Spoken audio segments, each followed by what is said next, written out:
What's going on, everyone?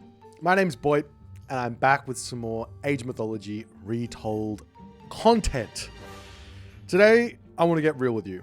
Drop the hyping up of specific units or god powers being quote-unquote busted, and talk about balance. You've heard it all before. X is broken.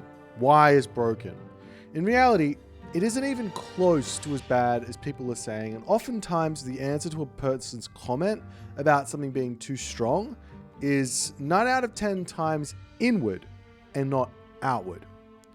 This is something that is actually quite draining for me, and I'm glad I'm not the person in charge of making the final decisions around whether or not to nerf or buff something, and I send all the respect in the world to those people, and to be straight, I think they're doing an incredible job and deserve credit for it. What I do want to be is the person who sees something doing well and come up with the answer to it. Beat me once, shame on you. Beat me twice, shame on me. Let's take a look at the hot topic right now, the Slinger. This is a counter-ranged unit, and a Ra or Set player can give it a hefty boost by grabbing the tech Electrum bullets, giving it 1 divine damage. Divine damage, for all intents and purposes, is true damage in Age of Mythology. In other words, it ignores armor. These gods can also go through Sekhmet and give it Slings of the Sun to give it a boost versus infantry. What? A counter arch unit that beats infantry as well? There's no answers to that, right? Now, I don't believe you can look at AOM in a vacuum, but this is how I see other people coming to conclusions, so I thought I'd just share a few examples and see what you guys think about it.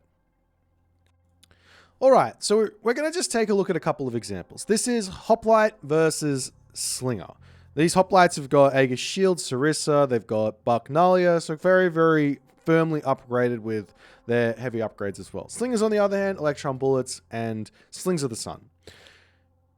Hoplites absolutely massacre this composition. Now, you might say to yourself, well, this isn't a really fair composition. I would never build mass slingers against mass hoplites. Let's look at maybe a slightly different composition that is a little bit more game-like. Okay, so this is Hippias with Spirited Charge, Dionysia, Thracian Horses versus Spearmen with Dark Sekhmet upgrades. That's not really going to help them out a whole lot against these Hippias, but the Spearmen are absolutely busted, right, against the Hippias, and the Slingers are absolutely broken because they got divine damage, right? So surely they will win this one. Oh dear. The Hippias, they've got 10 remaining in this fight. It's an absolute massacre. So, I mean, Greek here obviously so good, but Norse players, they're complaining quite a lot as well. So, I mean, what are Norse players supposed to do against the Slinger? It completely, absolutely, utterly owns the Thrown Axeman. You get the double bonus, you get Electrum bullets with divine damage, plus you get Slings of the Sun, so those Thrown Axemen are going to be absolutely demolished. Alright, let's have a little look-see. So, we've got Raiding Cavalry, Berserks. And these Berserks have gone through Forseti and Bragi. They've got themselves Hall of Thanes, they've got themselves Dwarven Breastplate, they've got themselves Call of Valhalla. These are all some really, really good upgrades. I don't have any upgrades for my Raiding Cavalry, which are the ones that are supposed to beat the Slingers, right? Who've got lots of good upgrades. Now let's see how the fight goes. He's got the Slingers to beat my Berserks, he's got the Spearmen to beat my Raiding Cavalry. Not really a whole lot of micro going on, maybe that could make a difference, I don't know. But to me, I'm not sure any micro in the world is going to help this army beat this Norse army. Okay, so this is Slinger Peltas. What we're going to do is we're going to compare the counter archers against each other. Who has the strongest counter archer? We've got Electrum bullets, we've got Slings of the Sun.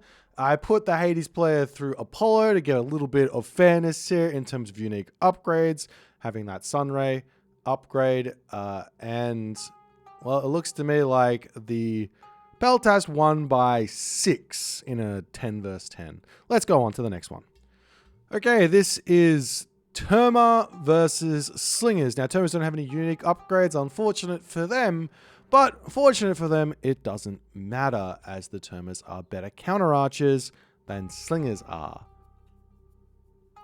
winning by 5. Wonderful.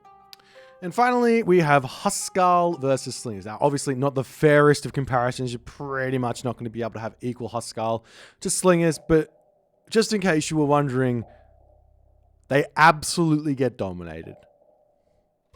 So to me, it kind of looks like Slingers are the worst counter archer in the game, even with this supposedly overpowered Electrum bullets technology. In the end of the day, these are just a few examples of unit compositions you can try in your games.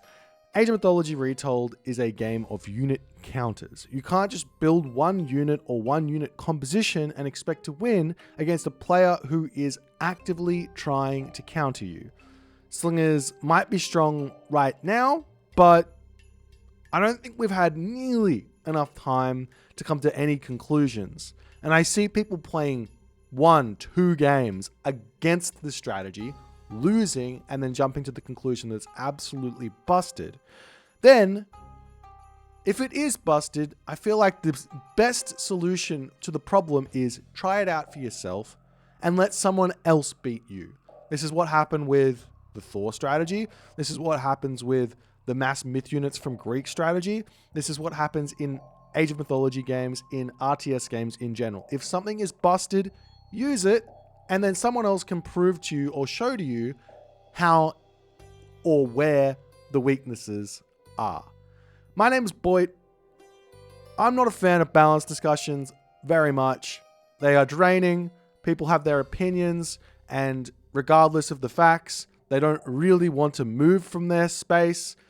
Maybe they can have a perfectly great opinion and someone else can have another perfectly great opinion, and there's just no real great answer, and it just comes down to a sort of personal preference as to which way the game should go, and it has nothing to do with balance at all.